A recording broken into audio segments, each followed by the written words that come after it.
municipal sur notre cahier d'acteurs concernant le réaménagement de l'aéroport Nantes-Atlantique, mais en tout premier, je pense que nous ne l'aurions pas fait, très honnêtement, si nous n'avions pas fait un conseil exceptionnel pour l'aéroport.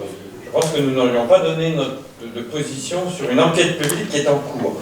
Mais j'ai eu l'occasion de rencontrer le commissaire enquêteur qui m'a fortement encouragé en me disant si la mairie, le conseil municipal soutient ce projet, il serait bon que le conseil puisse le faire savoir par le biais d'une délibération. Alors, premier point, donc enquête publique relative à l'extension et à la réorganisation des locaux d'abattage de la société Solipag avec un avis de la commune. Je précise que nous n'avons pas demandé des secrétaires, mais je pense que ce serait Jacqueline et Chantal, pour assurer le secrétariat. Alors, vous connaissez, cette société est maintenant installée à Boueil depuis de nombreuses années, Solipag, mais qui est devenue, c'est peut-être pas encore tout à fait connu, une filiale du groupe Laverie, groupe qui lui a une ouverture plus large. Et cette société Solipag exploite donc depuis de nombreuses années un abattoir et un atelier de découpe de canard gras à la Bergerie Verte à Boueil. La reprise dans une filiale du groupe Laverie fait que cette société aujourd'hui est dans un processus de développement de sa capacité de production, ce qui est très positif. J'ai eu l'occasion de rencontrer l'année dernière les nouveaux responsables, même si le nom Solipag restera, c'est maintenant une filiale de Laverie, et ils étaient venus autour de l'été dernier expliquer leur projet d'entreprise. C'est un projet, on aurait pu s'en inquiéter en disant quand on est repris par des concurrents, ça peut des fois être signe qu'on veut vous faire des misères. Et là, ce n'est pas du tout le cas. En fait, la stratégie de l'entreprise est extrêmement simple. Lorsqu'il y a une crise aviaire, et le groupe Laverie en a connu dans le sud-ouest, les arrêtés du préfet s'appliquent sur tout le département. C'est-à-dire qu'on arrête l'activité d'abattage sur l'ensemble d'un département pour éviter les contaminations. Et du coup, c'est beaucoup de chômage technique et une crise dont les entreprises ne peuvent pas mesurer la durée. Donc la crise n'est pas finie. Et en se diversifiant géographiquement, en clair, en ayant une filiale en Loire-Atlantique, ici à Boueil, ça sécurise quelque part une partie de l'approvisionnement en canards abattus pour ce groupe. Donc, voilà leur stratégie. Donc ils ont décidé d'investir fortement plusieurs millions dans le bâtiment, mais aussi d'augmenter la capacité de production. Aujourd'hui, elle passerait, d'ici un an, de 25 tonnes jour de carcasses abattues en période de pointe. Donc la période de pointe, c'est de septembre à décembre, avant les fêtes, bien sûr. De passer de 25 tonnes à 35 tonnes jour, et en moyenne à 27 tonnes et demie le reste de l'année. Le tout sur une semaine concentrée de 4 jours.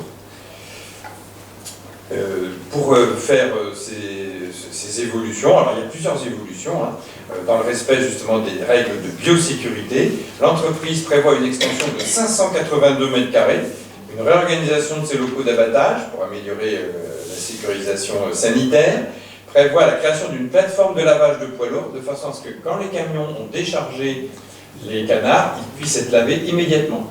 Comme ça, s'il y avait déjà quelque chose, eh bien, le camion repart totalement propre, sécurisé. Pour ça, il faut une zone de lavage et une zone de stationnement des poids lourds propres. Et la société prévoyait également d'acheter une maison voisine qui est dans une distance de 100 mètres, puisque dans une distance de 100 mètres, il est pour garantir en fait cette distance entre des installations d'abattage et les habitations les plus proches pour des questions peut-être de nuisance. Toujours est-il que la première phase d'extension a fait l'objet d'un projet de permis de construire qui a été accordé le 5 février.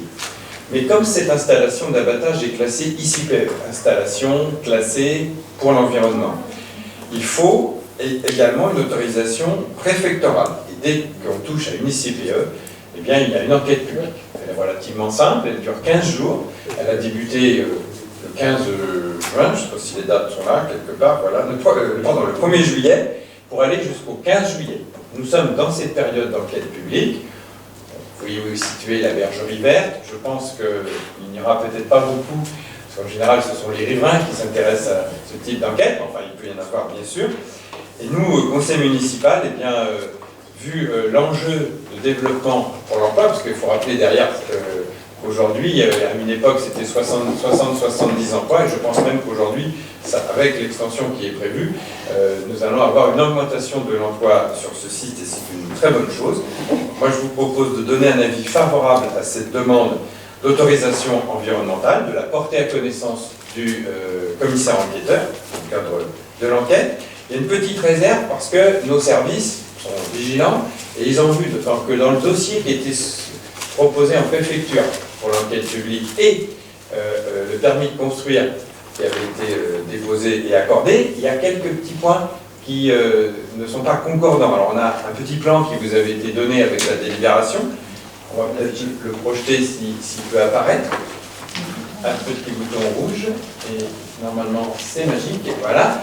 Et donc vous voyez apparaître sur ce plan donc la vision de l'entreprise Solipag avec en bas, on va aller tout en bas la route de la Bergerie Verte, et vous voyez cerclé de rouge, il y a 5 points cerclés qui divergent du permis de construire. Donc ce n'est pas forcément un problème, mais il faudra bien évidemment, pour que tout soit en règle, qu'il y ait convergence. Donc une fois que le préfet aura donné son avis, l'entreprise sera priée de mettre en concordance avec ce qu'aura validé le préfet, son permis par modificatif, parce que ce sont des choses relativement simples. Hein. Il y a un petit bassin tampon, une aire de lavage avec les dalles béton, parking poids lourd qui est prévu, et un abri vélo, plus un espace de détente pour les salariés. Donc, ce ne sont pas des choses majeures, mais il faudra être dans les clous, donc il faudra un permis modificatif à l'issue du processus pour que tout concorde. C'est pour ça que nous proposons de mettre un avis favorable à la demande d'autorisation environnementale relative à son projet d'extension et de réorganisation des locaux d'abattage sous réserve du dépôt d'une nouvelle autorisation d'urbanisme conforme à la demande d'autorisation environnementale. Il faut que les choses soient vraiment concordantes pour que l'entreprise elle-même n'ait pas le moindre risque juridique. Voilà, et M. Arbochon est arrivé, donc il va pouvoir participer à cette première délibération. Donc nous sommes 17 présents, toujours 7, donc ce qui fait que nous serions 24 à pouvoir 24 votes. C'est bien ça. Y a-t-il des interventions sur ce premier point? J'ai présenté la délibération, mais sinon pas de commentaires particuliers, ça a été vu en commission, donc je vous mets à votre approbation. Qui vote contre, qui s'abstient, adopté à l'unanimité, je vous remercie.